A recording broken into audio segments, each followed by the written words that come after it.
Este é o segundo link ao vivo da rua, já transmitimos há alguns instantes com Astrid, porque as coisas estão ficando intensas lá no Irã. Neste momento, há uma reunião em Washington. Donald Trump foi para o bunker de operações, a chamada sala de guerra, e isso dentro da Casa Branca para estarem preparados e prontos. Há relatos de um meio de comunicação israelense que insiste que já houve um ataque que teria atingido um navio americano por parte do Irã. Segundo os iranianos, eles relatam ter fechado completamente o Estreito de Hormuz. E dentro do Estreito de Hormuz estariam navios americanos que estariam supostamente sem a possibilidade de sair, segundo eles. Eles asseguram que um ataque histórico está vindo do Irã. É o que afirmam. Além disso, os Estados Unidos tentaram falar com eles para dizer: não vamos mais atacar vocês, não vamos mais operar. O ataque foi apenas uma resposta ao ataque do helicóptero Apache que aconteceu ontem. Mas já terminamos, acabou. Porém, ao que parece, o Irã não concorda e fecha totalmente o Estreito de Hormuz. E neste momento, o que se sabe, o que está vazando para a mídia americana, é que a próxima operação dos Estados Unidos, que já está em andamento, seria um ataque em grande escala contra o Irã. Seria bom, vou dizer a palavra que Donald Trump usou, mas foi assim mesmo que ele falou, né? Foi um palavrão. E ele disse: vamos acabar com eles. Isso foi o que Donald Trump disse em resposta. Hoje à noite, ou seja, hoje à noite nos Estados Unidos, de madrugada, já quase de manhã, do Irã supostamente vem um ataque massivo, né? Um ataque para arrasar, mas vai ser curto, segundo ele. Vai ser um ataque muito grande, mas curto, por parte dos Estados Unidos contra o Irã, dentro da Embaixada dos Estados Unidos, no país vizinho Iraque. Já estão pedindo aos americanos que, obviamente, não viajem para o Iraque e que, se puderem sair do Iraque, é melhor que saiam. Ou seja, os avisos, antes de uma guerra, de um grande conflito, já estão sendo feitos nos países ao redor. Pelo menos na embaixada no Iraque, esse alerta já está sendo dado. O que as autoridades iranianas estão dizendo, pois já estão também com os tambores de guerra a todo vapor, dizendo que o próximo movimento será um movimento histórico, segundo eles. Então o conflito simplesmente se expande. É preciso lembrar que a fase por parte dos iranianos, a próxima fase, vamos dizer assim, era expandir o conflito para fora do Oriente Médio. Então essa também é uma preocupação que existe hoje em dia. Durante o dia, houve um relatório de que 22 países estão entrando em acordo e coordenando a defesa interna, porque perceberam que, nas últimas semanas, há ataques coordenados por parte do Irã a diferentes países do Ocidente. Aqui estamos falando de países da Oceania, da Europa, das Américas, incluindo o Canadá. Não havia nenhum país da América Latina entre esses países que coordenaram até hoje. Até agora, que eu saiba, não houve nenhum país da América Latina. Poderia ser a Argentina, eu acho, um país que assine isso e que esteja nos acordos, mas no momento, a preocupação desses 22 países é que os ataques do Irã possam se estender a partir de agora para esses países. Bom, na verdade, eles dizem que já vem coordenação de sabotagens e coisas assim. Então, o Irã está passando para uma fase já completa de conflito. Parece que eles estão satisfeitos com isso. Parece que esse é o enfoque que eles queriam. Caiu na armadilha, me parece, porque estava claro que eles vinham tentando instigar para que isso se transformasse em um conflito. Eles aprovaram a operação e, como ocorreu no Estreito de Hormuz, e aqui eles foram aumentando o nível. Fomos vendo como eles aumentaram o nível. Primeiro fazendo ataques ao país do Golfo, fechando cada vez mais o Estreito de Hormuz. E bom, agora já com zero negociação, né? Sempre era negociação, tudo para nós, 100% e não se negocia mais nada. Todo o resto são linhas vermelhas. Então, não se tentava negociar. Hoje de manhã, Donald Trump disse que eles foram enganados, não que eles enganaram, que vão para as reuniões e sempre apresentam as mesmas coisas. E então, entre esse engano ou não, enquanto tudo isso acontecia, todos esses meses ou semanas, na verdade, sem conflito, pois o que se via era o Irã se preparando cada vez mais.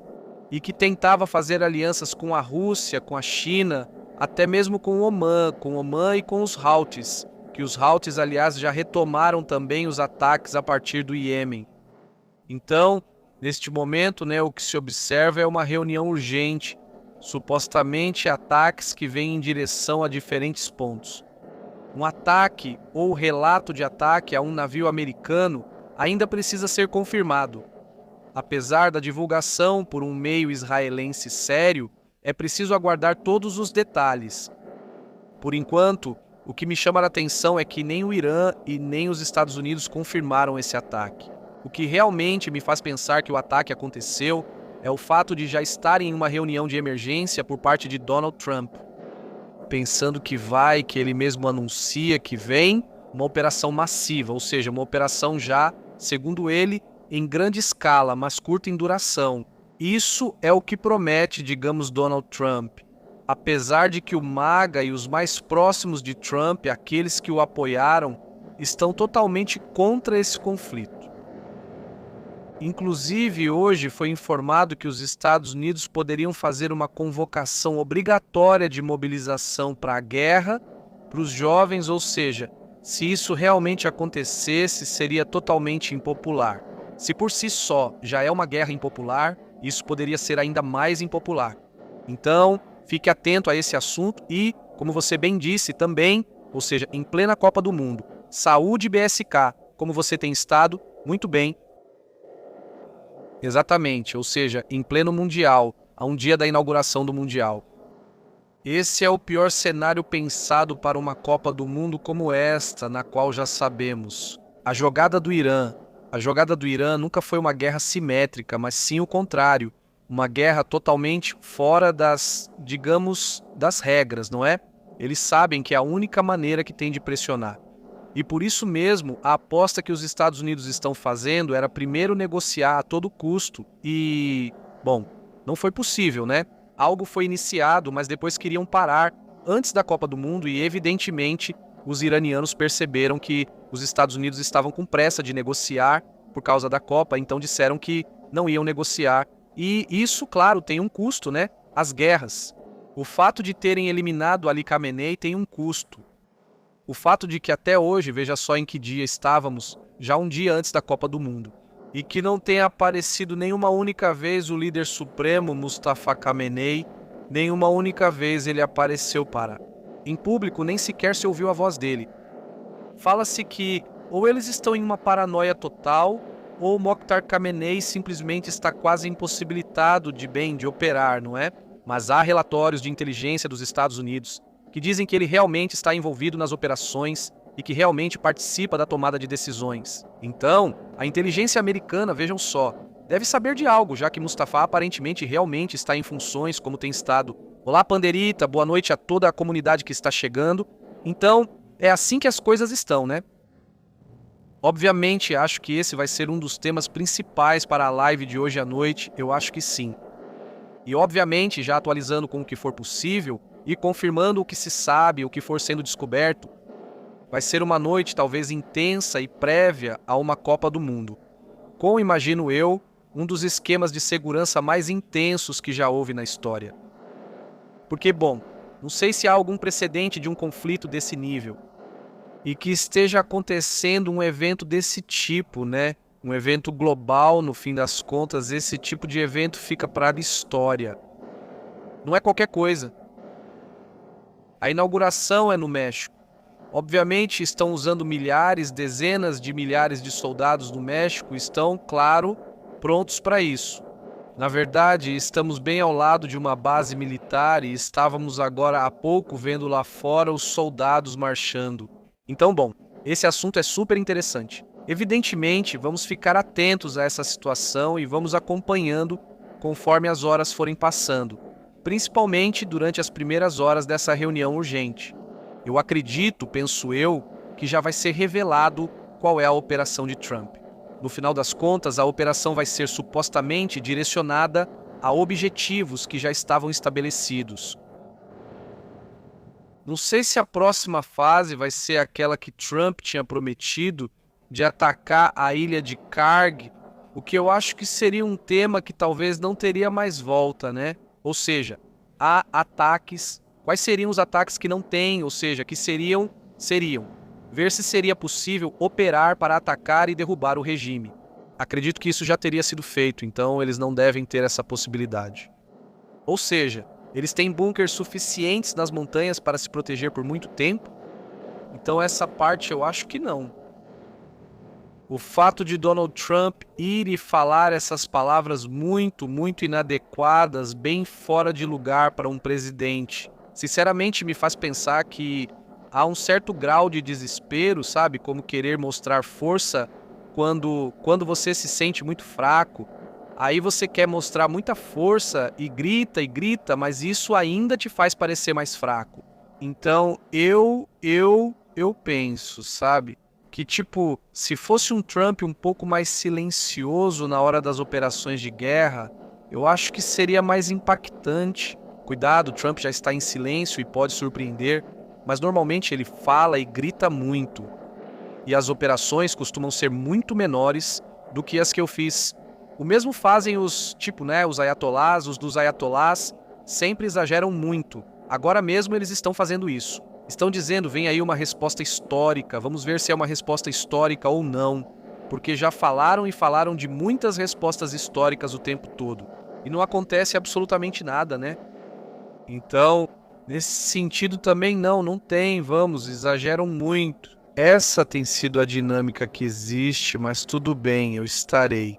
Obviamente, Astrid e eu estaremos atentos às informações em cada detalhe e estaremos comentando e analisando. Não só isso, né? Obviamente, vamos analisar quais são os cenários, principalmente para uma guerra híbrida. Pensando no que está acontecendo neste momento, estamos a poucos dias da Copa do Mundo, nós estamos em uma das cidades sede. Isso. Então, vamos acompanhar tudo isso bem de perto, logo veremos os detalhes. Vamos ver como sentimos a segurança e o nosso entorno onde vivemos. Em algumas áreas, eles vão até pedir café para o café. Pra gente não falaram nada, mas esperamos poder entrar na casa, obviamente, vamos ver se não trancam a gente lá. Mas enfim, vamos ler os comentários. Como vocês têm passado? Obviamente, como vocês podem ver, é um dia ensolarado depois de tantos dias nublados ou com chuva. Se mais alguém sente que a Copa do Mundo poderia ser adiada, diz Bresca. Bresca, eu não vejo como, quer dizer, não vejo como isso poderia acontecer, do ponto de vista da logística. Eu acho que agora não tem mais volta, ou seja, a Copa do Mundo já vai começar e não tem mais como voltar atrás. Eu acho, não acho que vai acontecer nada além disso, porque não houve nenhuma situação realmente de risco, nada assim. Possivelmente, poderia haver uma guerra híbrida, mas esperamos que nada aconteça com o México. Pensando que eles poderiam querer operar, eu imagino onde está um país que eles consideram inimigo. Olha, bom, já estou indo, já estou chegando aqui na street, já temos que nos mover. Então, bom, me despeço, muito obrigado por nos acompanhar, nos vemos daqui a pouco, muito obrigado, continuamos informando. O próximo relatório será do estúdio e seguimos conversando, certo? Que tenham um excelente dia, nos vemos mais tarde, até logo.